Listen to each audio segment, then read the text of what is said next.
Akkam jirtan ilmaan Oromoo mara hunda keessaniif nagaan keenya lafuma jirraatii sinaa qaqqabu jennaa. Akkuma beekamu egaa suurri keenya maaf hin argamu yoo nuun jettanii egaa numa beektu waan darberraatii quba qabdu jennee maa yaadna. Hayyee egaa ilmaan Oromoo bakkuma jirtan hundumaa warreen sooshaal miidiyaa kanarra jirtan hordofaa jirtanii warreen nu dhaggeeffattanii dhaamsa nuti har'a qabnu sirriitti otoo nu caqastanii waliif sheer otoo gootanii nutti tola.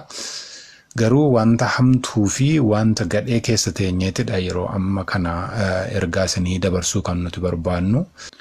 Dhaamsi nuti amma isiniif qabnu keessaa inni tokko adaraa keessan akkuma kanaan dura isinitti himamee waraanni bilisummaa Oromoo cina keessan akka jiru isinuu quba qabdan. Lola hamtuu kufee kuffisaa akka inni jiru isinuu quba qabdan. Lolli hamaan Oromiyaa guutuu irratti akka inni labsame waraana keessa akka nuti jirru quba qabdan. Ilmaan Oromoo garuu qarreef qeerroon Oromoo garuu ergaa keenya kanaan duraan dhageenye ta'ee otuma dhageessaniitu nu jalaa callissan ta'ee egaa nuti hin beeknu maaliif qe'eetti duutu maaliif manatti jalaa qabamtanii duutu kuni duguuggaa sanyii isin irratti raawwatamuuf dhufedha malee waraana bilisummaa Oromoo fixuu warra dhufe miti. Qeerroof qarree Oromoo isaan warra bor ol guddatan warra boru biyya jijjiiruu danda'an sana balleessuudhaafidha. Mootummaan hattuun mootummaan shiftaan kun humna qabdu gadi isinitti ergitee ganda keessatti milishaa wajjii walii taatee walii galtee kan isheen sinfixaa jirtu. Adaraa qarreef qeerroon umuriin keessan waggaa 10 12 16 hamma kana gidduuti ol jirtan hundi keessan adaraa keessan gara waraana bilisummaa Oromootti baqadhaa. Maaliif duutu du'a keessan yeroo dhageenyu nuti baay'ee gaddina hin boonya.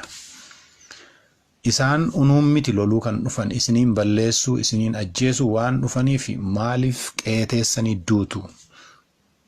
Kanaaf gara waraana bilisummaa Oromootti deebi'aa isiniin jenna. Haalli amma isin keessa jirtan quba qabna. Haalli nutis keessa jirrus quba qabna. Garuu isaan unuun miti kan lolaa jiran. Nuti immoo yeroo dhufnee isinirraatii qolachuudhaaf dhufnu baay'een keessan daa'ima of jala naqxaniiti godaantu hin fiigdu hin baqattu garatti dhukaasuu hin qabnu. Nuti kan qabsoonee fi uummata kanaaf. Nuti kan bosona keessa jirru uummata Oromoodhaaf. Yeroo waraanni ka'ummoo yeroo isinirraatii ittisuudhaaf dhufnu garuu baay'een keessan daa'imman of jala gootanii manguddoo of jala gootanii fiigdu. Mee maalaa goonu mee akkamitti isinirraatu otoo isin jirtanii isiniin ajjeesaa isaan sanas rasaasa walitti roobsuun kun ni taatii. Kanaaf adaraa keessan maaloo warreen baqachaa jirtan taa'aa gadi ciisaa jennee kanaan dura isinitti himneerra akkamitti akka miliquu dandeessan lafa qabadhaa gadi jedhaa isiniin jenneerra. Nuti isinirraa qolachuudhaaf dhufna. Yeroo nuti isinirraa qolachuudhaaf dhufnu garuuti isin ilmaan keessan of jala buustanii daa'ima of jala buustanii. Daa'ima baattaniiti fiigdu fiigichaan rasaasa jalaa ba'uun hin danda'amu. Waan nuti isiniin jennu maaliif hin dhageessani warreen manguddoonis warreen ga'eessoonnis adaraa keessan kana nu hubadhaa isiniitiin jenna. Diinni silaa diinuma durumayyuu numa beektu akka inni isin ajjeesuuf isin balleessuuf mana isin irratti guggubuuf jireenya keessan balleessuuf Oromiyaa burjaajessee qabeenya isin qabdan lukkuu saataatu hanga sa'aa sangaatti hoolaa dabalatee hunduma haawotaa dhiigni jaalleewwanii yerootti dhangala'aa jirudha. Dhiigni ilmaan Oromoo yerootti dhangala'aa jiru kana keessa teenyeetidha kan sooshaal miidiyaatiin ammallee sagaleen nu dhaggeeffadhaa gurra nuuf kennaa jennee kan isinitti himaa jiru lola hamtuu keessa teenye. Maaloo hadaraa keessan ilmaan Oromoo bakka lolli jijjiiru hundumaatti bakka hin jirran jiru Oromiyaan amma dirree waraanaa taateetti isin ni beektu. Kanaatiif hadaraa ilmaan keessan fuutanii hin baqatiina. Tokko waan nama ajaa'ibu keessa horii fa'aa ooftanii deemtu eessa dhaqattu mee beeqee abbaa keessaniirra mee horii kana eessa dhaqattu. Rasaas akka kana robutti horii oofuun meeshaa mana keessaa fudhattanii deemuun mee eessa dhaqtu maaliif hin teessanii mana keessan adabattanii. Mana keessan keessaatii gadi ba'aatii balbala keessaniitiin garaadhaan lafa ciisaa isiniin jennee isinitti himneerra hanga dhukaasni sun darbutti.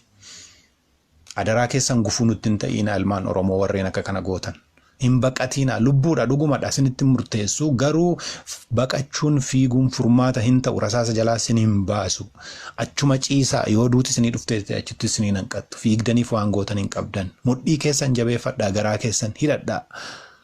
Ilmaan Tigraay koo waan akka kanaa ni beeku sirriitti dhagaa jala galaniitidha kan isaan ofirraatii diina isaanii qolatanii dabarsan. amma waa'ee ilmaan Tigraay isinitti odeessu miti. Isinis ilmaan Oromoo kun hundi keessan bakka lolli gurguddaan amma deemamaa jiru kana keessatti naannoo kanarratti amma isin lafa qabattanii gadi jettanii cuf bira dabarsuudha. Nuti isin bira jirra. Nuti isin irraatii qolachaa jirra. Isin irratti du'aa jirra. Isin immoo horii ooftanii daa'imman uf jala dhooftanii hin fiigina hin baqatina. Inni kun dhaamsa keenya isa jabduudha. Kan ilmaan Oromoo hundi keessan quba qabaachuu qabdani. Warreen social media kana hordofaa jirtan adaraa ilmaan Oromoo kanaadhaaf share godha akka inni wal ga'u taasisa. Networking bakka nuti jirru kana baay'ee hin jiru. Akka tasaa arganneetidha kanarratti fayyadamnee kan nuti ergaa kana isiniif dabarsuu barbaanne. Inni lammaffaa akkuma dura jalqaba seensa koorratti dubbadhetti adaraa qarreef qeerroon Oromoo maal taatanii kan qe'eetti duutan akka du'a saree. Maaliif harka laattu bira teessanii maaliif qe'ee teessu yeroo diinni qe'ee keetti meeshaa hidhatee hidhannoo guutuudhaan sitti dhufu maal hojjetta achiiti akka inni si ajjeesu beekta miti. Maaliif hin baqattu maaf jalaan daattu maaf hin dhuftu gara waraana bilisummaa Oromootti maaf hin baqattu wayin gara bosonaatti hin baqattu maaliif du'a saree duuta yaa qeerroo yaa qeerree. Mee amma torbeenuma kana gidduu kana keessatti guyyuma lamaan kana gidduutti meeqatu du'e. Godinaalee Oromiyaa yookaan zooniilee Oromiyaa kutaalee Oromiyaa meeqa keessaatii ni dhageenya. Jaalleewwan takka nuuf bilbilan nutti himu isin maal taatanii. Adaraaf qarreef qeerroon umuriin keessan ga'e teessanii afaan diinaa hin bu'iina. Ammas dhaamsa keenya nuti isiniidhaaf dhiiga keenya dhangalaasaa jirra.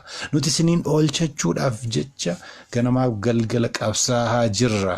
Maaloo adaraa yaa qarree nu dhagaa warri gurra qabdan kan bahaa kan dhiyaa kan gidduu galaa kan lixaa hundi keessan Oromoon hundinuu rakkoo dhufe kana ilmaan Oromoo irraa qolachuudhaaf waraanni bilisummaa Oromoo mudhiisa hidhateeti halkaniif guyyaa beela dheebuu otoo hin jedhin sinirraati lolaa jira kufee kuffisaa jira.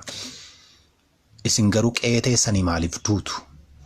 Maaliif qe'ee keessatti immoo teessanii warreen shamarran warreen qarreen maaliif gudeedamtu? Koottaa gara waraana bilisummaa Oromoo gara bosona Oromiyaatti baqadhaa isin cina jirra.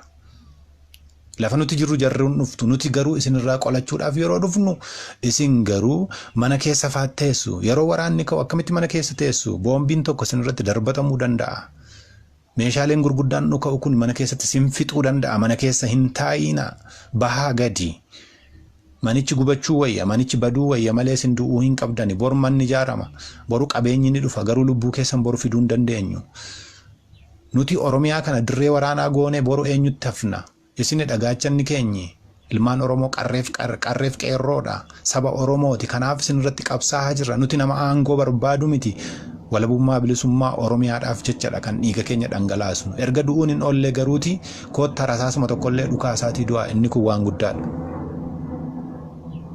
Ibidda keessa teenya isinitti dubbachaa jirra isiniif jennee isinitti dubbachaa jirra isiniif jenneetis qabsaa'aa jirra. Kanaaf adaraa keessan ilmaan Oromoo hundi keessan warri taatan bakka amma jirtanii bakka waraanni gaggeeffamaa jiru kana keessatti callistanii mana keessa hin taa'ina. Gadi ba'aatii bakkeedhaan naannoo isaa sanallee akkuma wayii tokkollee gadi ciisaa ofirra dabarsaa. Inni kana dhaamsi keenya. Inni lammaffaa kan nuti isinitti dhaammachuu barbaannu inni guddaa fi inni hangafti jennee yaannu diinni yeroo ammaa kana karaa adda addaa gara keessanitti yaa'aa jira.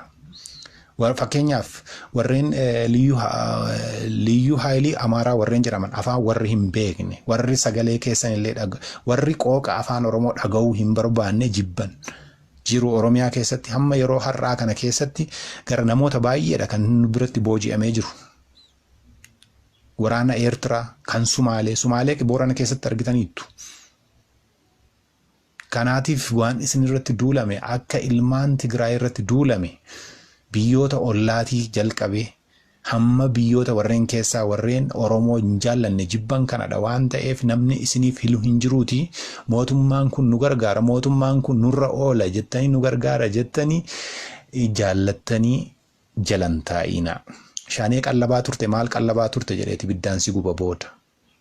Otoo ati waa tokko hin godhin otoo ati waa'ee hariiroo waa'ee waraana bilisummaa Oromoo hin beekin garuu beekta jedhamtee du'aa jirta waan ta'eef isa kanarraati lafuma jirtanii of eeggadhaa adaraa keessan gara waraana bilisummaa Oromootti baqadhaa gara quubsuma mooraa bilisummaa waraana bilisummaa Oromootti utuu baqattanii gaariidha isiniitiin jenna. walumaa galatti dhaamsa koo xumuruudhaaf hin jira. Waraanni bilisummaa Oromoo yeroo ammaa kana keessa akka diinni odeessitu miti, akka diinni asaastu miti. Waraanni bilisummaa Oromoo injifannoolee gurguddaa galmeessaa jira. Isinis quba qabdu ni beektu. karaa adda addaa miidiyaa adda addaatiin siniif dabarsuudhaaf neetworkii waan hin jirreef rakkoowwan adda addaa waan jiruuf karaa sooshaal miidiyaa irraatiinis ta'e miidiyaawwan bakkee jiran irratti illee sinii dabarsuudhaaf hangoonuun wallaalchisee jira. Sababiin isaas immoo maaliifi neetworkiin hin jiru, karaa isiniif dabarsinu hin jiru. Kanaaf waraanni bilisummaa Oromoo yeroo ammaa kanatti sa'aatii amma irra jirurraa kana keessatti injifannoo gurguddaa kan inni galmeessaa jiru waan asiif asii miti. Uummanni Oromoo kanatti jabaachuu qaba. Uummanni Oromoo kana deeggaruu qaba. Uummanni Oromoo jajjabeessuu qaba waraanasaa. Waraanni kuni akka isarratti duulame balleessuudhaaf sila guyyaama tokko jala dhaabbachuu hin dandeenyu. Kadhannaan keessanii fi inni sinu cina dhaabbattan inni nuti haqaaf jennee manaa baane rabbiin keenya nu gargaaree yeroo kana ilmaan keenya obboloonni keenya kiristaanaas musliimaas du'aayii warri nu gootan warreen nuuf kadhattan nu cina dhaabbattanii injifannoo boonsaarra jirra. Waraanni mooraa isaatii cabsee har'a gara waraana bilisummaa Oromootti baqachaa jira. Mootummaa isa gargaaru, mootummaa isa nyaachisaa ture, isa qawwee isa hidhachiisaa ture, isa waan barbaade isaa fi godhu sana sirrii miti inni nama ajjeesaa jira, maal gochaa jira, akkana gochaa jira jedhee gara waraana bilisummaa Oromoo isa bosona galuu, isa nyaata hin qabne, isa dhugaatii hin qabne, isa kophee hin qabne, isa homa hin qabnetti baqachaa kan jiru har'a asiif as miti. Kan ammoo nuti humna keenyaan godha miti. Du'aayii isin nuuf gootanii fi kadhannaa isin nuuf gootantu haqa Oromootu nu cina waan jiruudhaa fi injifannoo gurguddaan kun galmaa'aa jira. Kanaatiif iyyuu nuti amma inni guddaa waa'ee injifannoo boonsaarra akka jiru isin iyyuu quba qabdu jedheetiin amana. Kanaaf waa'ee injifannoo har'a odeessuu miti ganaadha. Injifannoon keenya garuu ilmaan Oromoo warreen du'aa jirtan, ilmaan Oromoo warreen qe'ee irratti boortamaa jirtan, warreen gudeedamaa jirtan diinni isiniif hin ciisuuti, diinni yoomiyyuu isinirraati hin bu'uuti. Adaraa keessan gara quubsuma waraana bilisummaa Oromoo isin cina jirutti gara bosonaatti koottaa. Nuti dawoo isinii taana. Nuti isinirra gorraa, isinis nurra gortu. Kanaaf biyya keenya inuma bilisoomsanna waan ta'eefi waraanni amma Oromiyaa guutuurratti gaggeeffamaa jiru kuni hijibbaata gabrummaati. Yookaan dhumnee lafarraa banna yookaan immoo yerootti bilisoomnudha waan ta'eefi dhiira dhalaan guddaaf xiqqaan daa'imma otoo hin jedhin lubbuun keessan akka du'u hin barbaannu nuti waraanni bilisummaa Oromoo.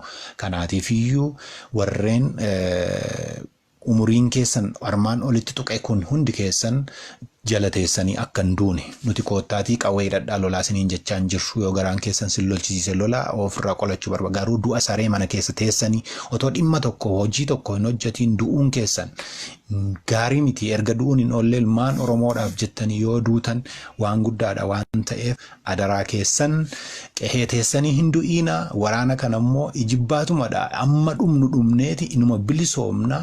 Waraanni bilisummaa Oromoo hirreensaa guddaadha. Abdii sabaa qaba. Rakkoon tokkollee hin jiru. Qabsaan immoo yoomuu numa du'asi.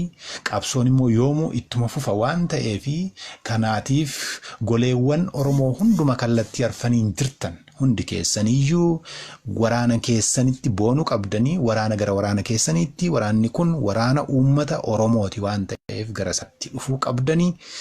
Wanta isin barbaachisu hundumaa isiniif gochuun ni danda'ama. Adaraa qe'ee keessa teessanii du'a saree hin du'iina. Unuunis nu hin gaddisiisina isiniin jedha waraanni bilisummaa Oromoo.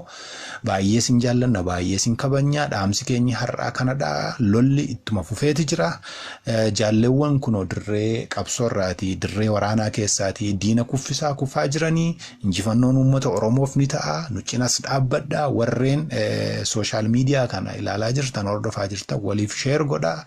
Amma nuu danda'ameef injifannoo nuti irra jirru hunduma isaa karaa danda'amaa ta'eetiin akkasin bira ga'u ni goona.